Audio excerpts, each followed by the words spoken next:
आज रविवार महालया बा अमावास्या लगे जाऊँगी सूर्य पराग।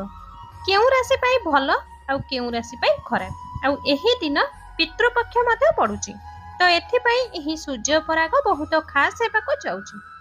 एही सूर्य पराग समय रे ग्रह मानकर एक अद्भुत लक्षण परिवर्तन हेबो आउ जहार प्रभाव ए समग्र मानव जगत उपरे पड़िबो।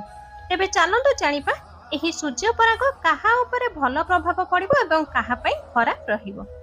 आज रविवार रे लागिबाकू जाउथिबा सूर्य पराग एक आंशिक सूर्य पराग अटे।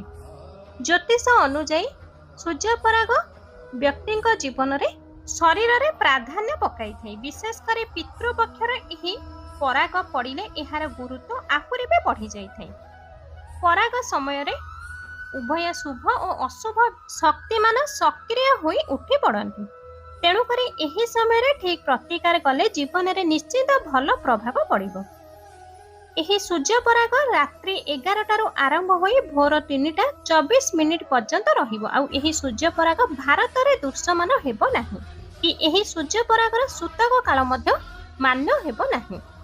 खास एही कारणरो भारत रे एही सूर्य परागर प्रभाव मध्य खूब कम मात्रा रे पड़िबो।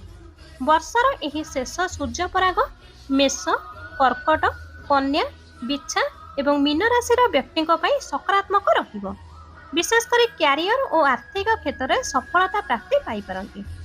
किंतु वृष, मिथुन, सिंह, तुला एवं कुंभ राशि व्यक्ति एही सूर्य पराग प्रतिकूल रही पारे।